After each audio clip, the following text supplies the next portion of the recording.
Good morning बच्चों। आज जो हम लोग पाठ पढ़ने जा रहे हैं उसका शीर्षक है खान पान की बदलती तस्वीर और इसके लेखक हैं प्रयाग शुक्ल। प्रयाग शुक्ल आधुनिक हिंदी साहित्य के बहुआयामी रचनाकार हैं। इनका जन्म 28 मई 1940 को कलकत्ता के पश्चिम बंगाल में हुआ था। खान पान की बदलती तस्वीर नामक निबंध के द्वारा लेखक प्रयाग शुक्ल जी ने आधुनिक युग और पश्चिमी सभ्यता के कारण खान पान की बदलती तस्वीर, उसके बदलते स्वरूप को दर्शाया है। साथ ही उन्होंने लोगों को आगाह किया है कि हमें ऐसा खान पान अपनाना चाहिए जो सर्वथा हमारे स्वास्थ्य के लिए हितकर हो। पाठ का आरंभ पिछले 10-15 वर्षों में हमारी खान पान की संस्कृति में एक बड़ा बदलाव आया है। इडली, डोसा, बड़ा, सांभर, रसम अब केवल दक्षिण भारत तक सीमित नहीं है, ये उत्तर भारत के भी हर शहर में उपलब्ध हैं और अब तो उत्तर भारत की ढाबा संस्कृति लगभग पूरे देश में फैल चुकी है। अब आप कहीं भी हो, उत्तर भारतीय रोटी दाल साग आपको मिल ही जाएंगे। फास्ट फूड, तुरंत भोजन का चलन भी बड़े शहरों में खूब बढ़ा है। इस फास्ट फूड में बर्गर, नूडल्स जैसी कई चीज़ें शामिल हैं। एक ज़माने में कुछ ही लोगों तक सीमित चाइनीज़ नूडल्स अब संभवतः किसी के लिए अजनबी नहीं रहे। लेखक कहना चाहते हैं कि पिछले 10-15 वर्षों में हमारी खान पान की संस्कृति में, हमारे खान पान के तौर तरीकों में बहुत बदलाव आए हैं। मसलन जो दक्षिण भारतीय व्यंजन जैसे इडली, डोसा, बड़ा, सांभर, रसम, ये सब दक्षिण भारत में सिर्फ मिला करते थे, अब ये भारत के हर कोने में उपलब्ध है। हर कोने में ये खाए जाते हैं, उपयोग में लाए जाते हैं। उसी तरह से उत्तर भारत की ढाबा संस्कृति, अब यहाँ पर मैं ढाबा को स्पष्ट करना चाहूँगा कि ढाबा का अर्थ होता है राजमार्ग के किनारे या लंबी सड़कों के किनारे बना हुआ होटल, जहाँ पर लोग भोजन ग्रहण करते हैं और साथ ही साथ वहाँ पर विश्राम भी करते हैं, वो है ढाबे। और जहाँ अपेक्षाकृत बड़े होटलों की तुलना में भोजन सस्ती दरों पर उपलब्ध हो जाते हैं। तो उत्तर भारत की यह ढाबा संस्कृति अब सिर्फ यह उत्तर भारत में नहीं है, बल्कि देश के कोने कोने में यह ढाबा संस्कृति फैल चुकी है। और उसी तरह से उत्तर भारतीय व्यंजन, रोटी, दाल, साग, ये सब भी ये देश के कोने कोने में फैल गए। इसका मतलब ये है कि अब दक्षिण और उत्तर में कोई फर्क नहीं रह गया, पश्चिम और पूरब में कोई फर्क नहीं रह गया। अब आज से तो हिमालय, एक प्रदेश के व्यंजन दूसरे प्रदेशों में आसानी से उपलब्ध होते हैं। और अब इस बीच एक फास्ट फूड अर्थात तुरंत भोजन, तुरंत तैयार होने वाला भोजन, ये तुरंत तैयार होने वाले भोजन जैसे बर्गर, नूडल्स, पिज्ज़ा जैसी चीज़ें, ये सारी चीज़ें जो पहले कुछ क्षेत्रों तक ही सीमित थी, अब ये कुछ क्षेत्रों तक सीमित नहीं रह गई हैं, वो अब पूरी तरह से फैल गई हैं। जैसे कुछ क्षेत्रों तक ही सीमित रहने वाला चाइनीज़ नूडल्स अब सब लोगों की पहुंच के अंदर हैं। सब लोग चाइनीज़ नूडल्स को जानते हैं, जबकि पहले ये किसी खास क्षेत्र में खाया जाता था, लेकिन अब इससे सभी लोग परिचित हो चुके हैं। आपने देखा होगा 2 मिनट्स नूडल्स, अब 2 मिनट्स नूडल्स के पैकेट बंद रूप, इससे सभी परिचित हैं, बच्चे बूढ़े सभी परिचित हैं। उसी तरह से नमकीन के कई स्थानीय प्रकार जैसे आलू चिप्स, कुरकुरे, लेज जैसी चीज़ें हर घर में इनकी पहुंच हो रही है और लोग धड़ल्ले से, और विशेष करके युवा पीढ़ी इसका आनंद ले रही है। गुजराती ढोकला गाठिया भी अब देश के कई हिस्सों में स्वाद लेकर खाए जाते हैं। तात्पर्य यह कि जो ढोकला और गाठिया सिर्फ गुजरात में पाए जाते थे, खाए जाते थे वे अब देश के हर हिस्से में खाए जाते हैं। कहीं भी ढोकला और गाठिया अब लोग बना सकते हैं, खा सकते हैं, बाज़ार में उपलब्ध हैं। और बंगाली मिठाइयों की केवल रसभरी चर्चा ही नहीं होती, वे कई शहरों में पहले की तुलना में अधिक उपलब्ध है। इसका मतलब ये कि जो बंगाली मिठाइयाँ एक समय में बंगाल में उपलब्ध हुआ करती थी, अब वो रसभरी बंगाली मिठाइयाँ देश के कोने कोने में उपलब्ध हैं और लोग बड़े आनंद से उसका स्वाद ले रहे हैं। तात्पर्य यह कि स्थानीय व्यंजनों के साथ ही अब अन्य प्रदेशों के व्यंजन पकवान भी प्रायः हर क्षेत्र में मिलते हैं और मध्यम वर्गीय जीवन में भोजन विविधता अपनी जगह बना चुकी है। यानी कि अब स्थानीय व्यंजन जो पहले हुआ करते थे, अब वो स्थानीय न रहकर ये पूरे देश में फैल चुके हैं और इस तरह से पूरे देश के मध्यम वर्गीय लोगों के जीवन में भोजन विविधता आ चुकी है। लोग विभिन्न प्रकार के भोजन को ग्रहण करते हैं। कुछ चीज़ें और भी हुई है। मसलन का तात्पर्य है फॉर एग्जाम्पल, उदाहरण स्वरूप अंग्रेजी राज। अब यहाँ पर मैं एक बात स्पष्ट करना चाहूँगा कि ये राज शब्द, राज का अर्थ होता है शासन, और इसी जगह पर अगर हम इसका उच्चारण राज कर दें, सिर्फ ज के नीचे एक छोटा सा नुक्ता लगा दें, तो उसका अर्थ हो जाता है रहस्य।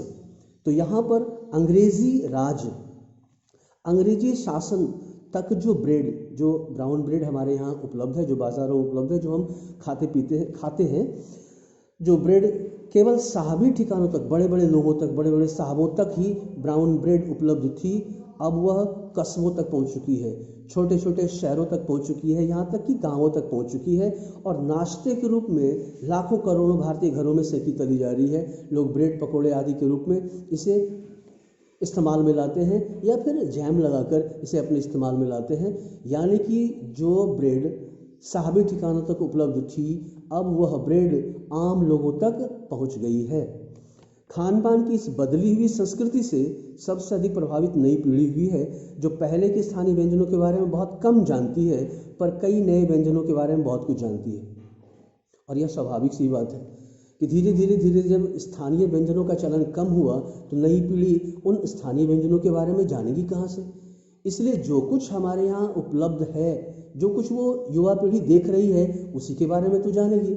तो जो युवा पीढ़ी की नज़र के सामने है, उसके बारे में, अब नए व्यंजनों के बारे में युवा पीढ़ी को बहुत जानकारी है।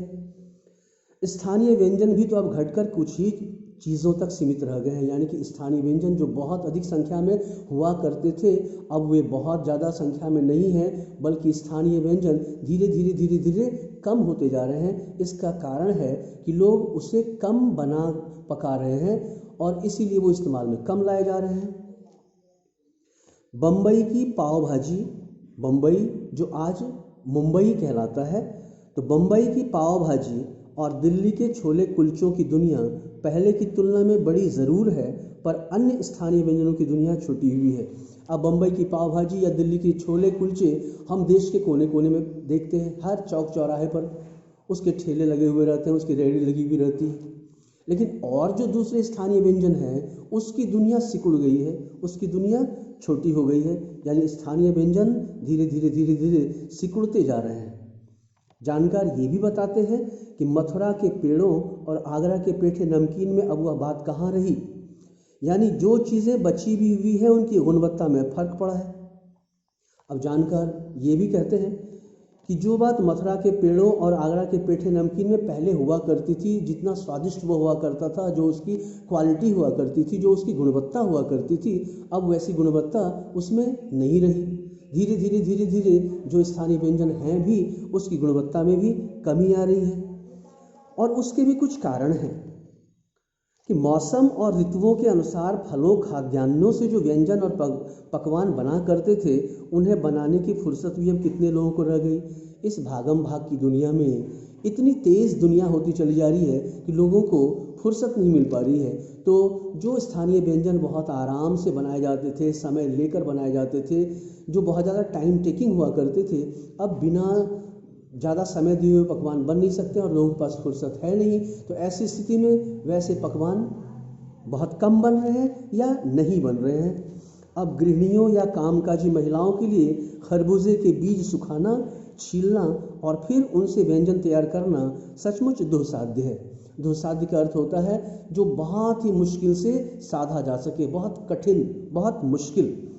अब गृहिणियों और कामकाजी महिलाओं के लिए, जो घर में काम करने वाली स्त्रियां हैं या फिर काम करने वाली, नौकरी करने वाली जो स्त्रियां हैं, उनके लिए पहले वो खरबूजों से बीज निकालती थी और उसे साफ करके फिर सुखाती थी और उसे एक एक बीज को छील करके उसके अंदर जो कुछ हुआ करता था उसे निकालती थी और उसे फिर विभिन्न प्रकार के पकवानों में इस्तेमाल में लाती थी।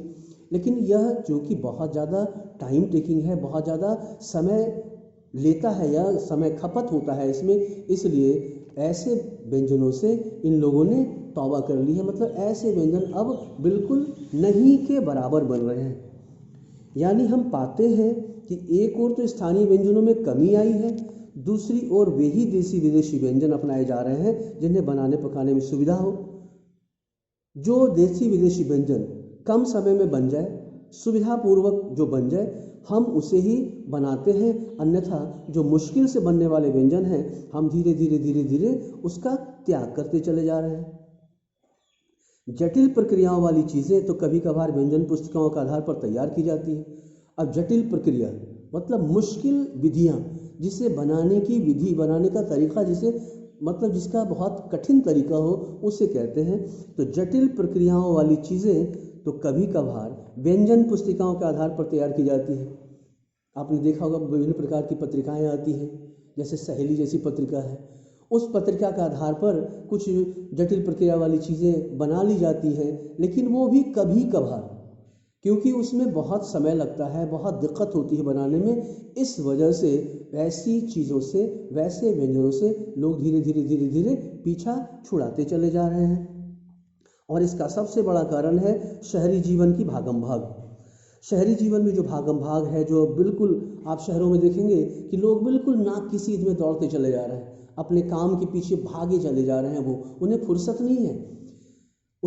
नहीं है कि वो बैठकर ऐसी चीज़ें बनाएं, व्यंजन बनाएं, पकवान बनाएं। कभी कभार की बात अलग है, आम तौर पर ऐसे व्यंजन वो तैयार नहीं करते, क्योंकि उन्हें समय का अभाव होता है। और उसके साथ ही कमर तोड़ महंगाई भी बहुत ज़्यादा बढ़ गई है। और महंगाई जब बहुत ज़्यादा बढ़ गई है तो चीज़ें बहुत महंगी हो गई हैं, तो उन महंगी चीज़ों का इस्तेमाल करने के लिए लोगों को 10 बार सोचना पड़ता है। मसलन ड्राई फ्रूट्स, मेवे, बहुत सारे ऐसे व्यंजन हैं जिनमें मेवे दिए जाते थे, और वे मेवे अब बहुत कठिन हो गए हैं, बहुत ही महंगे हो गए हैं, आम लोगों की पहुंच से बाहर हो गए हैं। तो उन मेवों का इस्तेमाल वो करते नहीं हैं, और जब उन मेवों का इस्तेमाल नहीं करेंगे तो वैसे व्यंजनों में वह स्वाद जो पहले मिला करता था, वह स्वाद मिलेगा नहीं। यानी कि उसकी क्वालिटी में, उसकी गुणवत्ता में कमी आएगी ही आएगी। अब लेखक कहते हैं कि खान पान की जो एक मिश्रित संस्कृति बनी है। अब यहाँ पर मैं बताना चाहूँगा कि मिश्रित संस्कृति, मिश्रित का शाब्दिक अर्थ होता है मिली जुली संस्कृति। अब मिली जुली संस्कृति किस चीज़ की मिली जुली संस्कृति? यानी कि देसी विदेशी व्यंजनों का मेल जोल, विभिन्न स्थानों के विभिन्न प्रकार के व्यंजनों का मेल जोल, इसका मिलना, इस मेल जोल को ही कहते हैं मिश्रित संस्कृति। मिश्रित संस्कृति यानी कि विभिन्न प्रकार के व्यंजनों को अपनाने का तौर तरीका जो हमारे सामने आया हुआ है, इसके सकारात्मक यानी कि अच्छे पक्ष भी हैं और अच्छे पक्ष के साथ साथ बुरे पक्ष भी हैं। पहले मैं अच्छे पक्षों की बात करता हूं कि अच्छे पक्षों में वो कौन कौन सी चीज़ें हैं। सबसे पहली बात तो ये है कि गृहिणियों अर्थात घर की स्त्रियों, घर में काम करने वाली स्त्रियों और कामकाजी महिलाओं जो नौकरी आदि करती हैं, वैसी महिलाओं को अब जल्दी तैयार हो जाने वाले विविध व्यंजनों की विधियाँ उपलब्ध हैं। विविध का अर्थ होता है विभिन्न प्रकार के व्यंजन। तो विभिन्न प्रकार के व्यंजनों को तैयार करने की विधियां वो उनके पास हैं, वो बना लेती हैं। यानी कम समय में जो व्यंजन उपलब्ध होते हैं उन व्यंजनों को तैयार कर लेती हैं वो।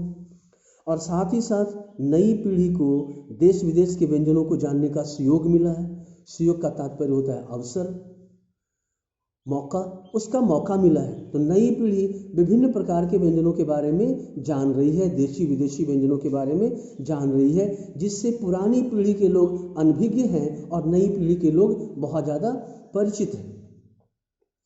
भले ही किन्हीं कारणों से और किन्हीं खास रूपों में, क्योंकि यह भी एक सच्चाई है कि विविध व्यंजन इन्हें निखालिस रूप में उपलब्ध नहीं है। निखालिस का अर्थ होता है विशुद्ध, शुद्ध रूप में, बिल्कुल शुद्ध रूप में ये व्यंजन उपलब्ध नहीं है, लेकिन उन्हें फिर भी ऐसे व्यंजनों के बारे में जानने का अवसर मिला है। अब व्यंजनों का जो चलन हुआ है, जो खान पान की नई संस्कृति हमारे देश में विकसित हुई है, उसके पीछे और जो कारण है उनमें एक बहुत बड़ा कारण है आज़ादी के बाद उद्योग धंधों और नौकरियों तबादलों का होना। उद्योग धंधों का पनपना और नौकरियों तबादलों का होना, उसका एक नया विस्तार हुआ है हमारे देश में। तात्पर्य यह कि लोग उद्योग धंधों के लिए एक प्रदेश से दूसरे प्रदेश जाते हैं, नौकरी करने के लिए एक प्रदेश से दूसरे प्रदेश जाते हैं, या लोगों का तबादला एक प्रदेश से दूसरे प्रदेश, एक जगह से दूसरी जगह पर कर दिया जाता है। और विभिन्न प्रदेशों के लोग देश के कोने कोने में जाते हैं तो अपने अपने प्रदेश की संस्कृति भी अपने साथ ले जाते हैं। उनका खान पान, रहन सहन का तौर तरीका भी उनके साथ जाता है, और इस तरह से वो विभिन्न संस्कृतियों के लोगों से अपना मेलजोल बढ़ाते हैं, और इस तरह से विभिन्न संस्कृतियों का एक जगह पर उदय देखने को मिलता है, एक जगह पर इन विभिन्न संस्कृतियों का संगम देखने को मिलता है। उसी तरह से बड़े शहरों के मध्यम वर्गीय स्कूलों में जब दोपहर के टिफिन के वक्त बच्चों के टिफिन डिब्बे खुलते हैं तो उनसे विभिन्न प्रदेशों के व्यंजनों की खुशबू उठती है। अब अगर हम उदाहरण लें कि कोई गुजराती बच्चा होगा तो गुजराती बच्चे के टिफिन डब्बे से हो सकता है ढोकला गाठिया निकले।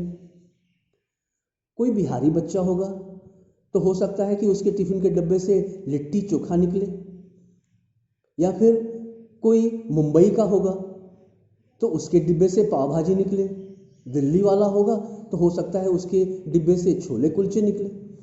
तो वहाँ पर भी विभिन्न प्रकार के व्यंजनों का मेलजोल दिखाई पड़ता है, और इस तरह से ये विभिन्न प्रकार की जो खान पान की संस्कृति है ये धीरे धीरे धीरे धीरे वहाँ पर विकसित होती है। इस तरह से ये खान पान की संस्कृति पूरी तरह से हमारे देश में विकसित होती चली जा रही है। हम खान पान से भी एक दूसरे को जानते हैं, खान पान से जानते हैं। अगर कोई बच्चा लिट्टी चोखा खाता है तो सामने वाला देखकर यह बता सकता है कि यह बिहारी हो सकता है, या गुजरात का कोई बच्चा जो ढोकला गाठिया खा रहा हो तो हम यह कह सकते हैं कि यह अनुमान कर सकते हैं कि यह बच्चा गुजराती होगा। इस तरह से खान पान के आधार पर, जैसे बोली बानी के आधार पर, वेशभूषा के आधार पर हम किसी प्रदेश के लोगों को जानते हैं, उसी प्रकार से हम खान पान से भी एक दूसरे को जानते हैं। इसलिए हमें खान पान से संबंधित बोली बानी, भाषा भूषा आदि को और भी बढ़ावा देना चाहिए जो किसी खान पान से जुड़े हों, और इससे यह होगा कि हमारी राष्ट्रीय एकता और मजबूत होगी। राष्ट्रीय एकता का बीज जो ऐसी जगहों पर अंकुरित होता है वह और भी ज़्यादा पल्लवित होगा, पुष्पित होगा। तात्पर्य यह कि खान पान की इस विविध संस्कृति से हमारी राष्ट्रीय एकता को बढ़ावा मिलता है, हमारी राष्ट्रीय एकता मजबूत होती है। तो ये है इसके सकारात्मक पक्ष। अगर हम नकारात्मक पक्ष की ओर ध्यान दें तो अब इस अनुच्छेद में कि इसी के साथ ध्यान देने की बात यह है कि स्थानीय व्यंजनों का पुनरुद्धार भी ज़रूरी है। पुनरुद्धार करने का मतलब होता है फिर से उसका उद्धार करना, फिर से उसको स्थापित करना। यहाँ पर लेखक कहना चाहते हैं कि हमारे पारंपरिक जो स्थानीय व्यंजन थे वो धीरे धीरे धीरे धीरे लुप्त होते जा रहे हैं। तो उन लुप्त होते हुए स्थानीय व्यंजनों का पुनरुद्धार ज़रूरी है, उसे फिर से व्यवहार में लाए जाने का प्रयास किया जाना चाहिए, वो बिल्कुल ख़त्म हो जाए। जैसे कहते हैं ना कि हमारे देश में सिंहों की, बाघों की संख्या धीरे धीरे खत्म होती जा रही है, तो उसके लिए अभयारण्य की स्थापना की जाती है ताकि उनका संरक्षण किया जाए, उन्हें संरक्षित किया जा सके। उसी तरह से जो पारंपरिक व्यंजन हमारे लुप्त होते जा रहे हैं, वैसे पारंपरिक व्यंजनों का पुनरुद्धार आवश्यक है। अब उन्हें एथनिक कहकर पुकारने का चलन बढ़ा है। ये जो स्थानीय व्यंजन है उन्हें एथनिक, अब ये एथनिक शब्द, ये अंग्रेजी का शब्द है एथनिक, और इस एथनिक शब्द का अर्थ होता है कि किसी प्रांत या राष्ट्र से संबंधित, किसी स्थान विशेष से संबंधित। हम ऐसा ना कर दें कि यह किसी स्थान से संबंधित रह जाए या किसी प्रांत विशेष से संबंधित होकर रह जाए, बल्कि यह सार्वदेशिक हो, पूरे देश के लिए हो, हर देश के कोने कोने में उपलब्ध हो। हमें ऐसा प्रयास करना चाहिए। ऐसे स्थानीय व्यंजन केवल 5 सितारा होटलों के प्रचारार्थ नहीं छोड़ दिए जाने चाहिए। 5 सितारा होटलों में कभी कभार मिलते रहें, पर घरों बाजारों से गायब हो जाएं तो यह एक दुर्भाग्य होगा। अच्छी तरह बनाई गई पूड़ियाँ, कचौड़ियाँ, जलेबियाँ भी अब बाज़ारों से गायब हो रही हैं। मौसमी सब्जियों से भरे हुए समोसे भी अब कहाँ मिलते हैं। उत्तर भारत में उपलब्ध व्यंजनों की भी दुर्गति होती चली जा रही है।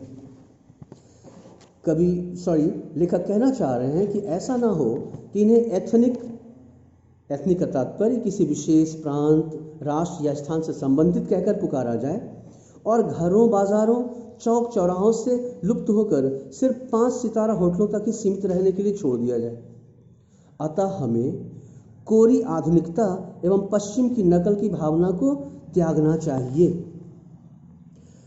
और साथ ही साथ हमने यह भी देखा है कि जो समोसे हमारे यहाँ पहले मिलते थे, उनमें फल मिलते थे, उनमें कुछ सब्जियाँ होती थी, लेकिन अब सिर्फ आलू देखने को मिलता है। यानी कि समोसों की क्वालिटी में भी धीरे धीरे कमी होती चली आ रही है।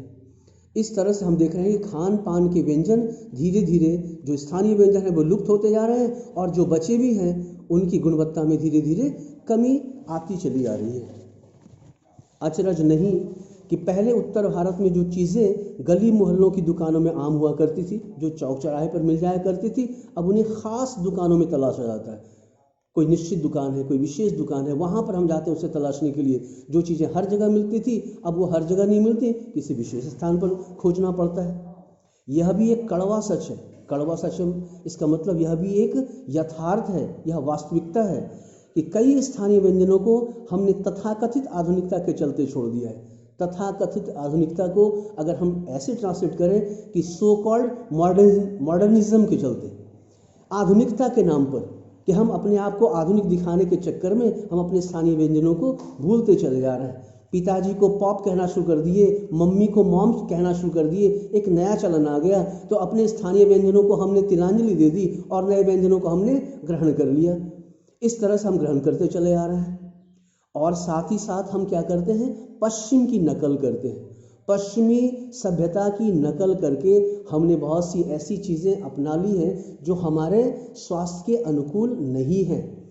वैसे व्यंजन हो सकता है कि वो पश्चिमी देशों के लिए या वहाँ के लोगों के लिए अनुकूल हो, उचित हो, लेकिन क्योंकि वहाँ की जलवायु अलग है और हमारे देश की जलवायु अलग है, तो हमारे देश की जलवायु के अनुकूल जो भोजन हो, जो व्यंजन हो, उन्हें हमें ग्रहण करना चाहिए ताकि वो हमारे स्वास्थ्य के लिए हितकर हो।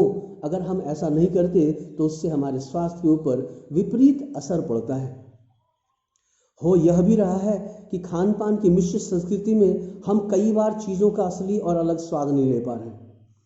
अब यहाँ पर एक बफे सिस्टम की बात की जा रही है। आपने देखा होगा प्रीति भोजों और पार्टियों में एक साथ बहुत सारी चीज़ें रखी हुई होती हैं और हम एक प्लेट में ढेर सारी चीज़ें एक साथ ले लेते हैं और हर चीज़ को हम अपने मुंह में डालते चले जाते हैं। अब पता ही नहीं चलता कि पुलाव का स्वाद क्या है और उधर चिकन का स्वाद क्या है और उधर सलाद का स्वाद क्या है। विभिन्न प्रकार की चीज़ें हैं या दूध से बनी हुई चीज़ें हैं।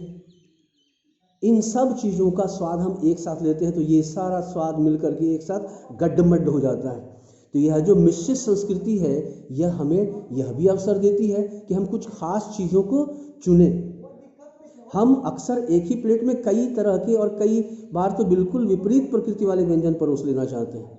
अब खान पान की इस मिश्रित संस्कृति का एक दोष यह भी है, यह मिश्रित संस्कृति का दोष ना कहकर हमारा दोष यह भी है कि हम उसे अपना ले रहे हैं, एक साथ बहुत सारी चीज़ें रख ले रहे हैं और हमें यह मालूम नहीं होता है कि हमारे प्लेट में जो अलग अलग प्रकार के भोजन हैं उनका जो तासीर है, उनका जो प्रभाव है वह अलग अलग होता है। कुछ का तासीर ठंडा होता है, कुछ का तासीर गर्म होता है। और अगर दोनों प्रकार के व्यंजनों को हम ग्रहण कर लेते हैं, जैसे मान लेते हैं कि हम मछली भी अपने प्लेट में रखे हुए हैं, चिकन भी रखे हुए हैं और दूध से बनी हुई चीज़ें भी रखे हुए हैं और सबको हम एक साथ खा रहे हैं, तो इससे हमारी सेहत के ऊपर, हमारे स्वास्थ्य के ऊपर विपरीत असर पड़ता है, हमारा स्वास्थ्य बिगड़ सकता है। इसलिए हमें इस बात का ध्यान रखना चाहिए कि जो नई संस्कृति पनपी है या विकसित हो रही है, उस संस्कृति का सही ढंग से हम उपयोग कर सकें। इसलिए खान पान की जो मिश्रित विविध संस्कृति बनी है और लग यही रहा है, यही और अधिक विकसित होने वाली है, तो उसे हर तरह से जांचते रहना ज़रूरी है। तो अगर यही संस्कृति हमारे यहाँ बढ़ती चली जा रही है, बढ़ती चली जाएगी, तो वैसी स्थिति में हम लोगों का यह कर्तव्य बनता है कि हम उस मिश्रित संस्कृति के जो अनुकूल पक्ष हैं, उन अनुकूल पक्षों के हिसाब से हम उसे ग्रहण करें। इसका मतलब है कि हम उन चीज़ों को भली भांति जांचें परखें और तब जाकर उसका व्यवहार करें, अन्यथा वह हमारे स्वास्थ्य के लिए, हमारे लिए अहितकर साबित हो सकता है। धन्यवाद।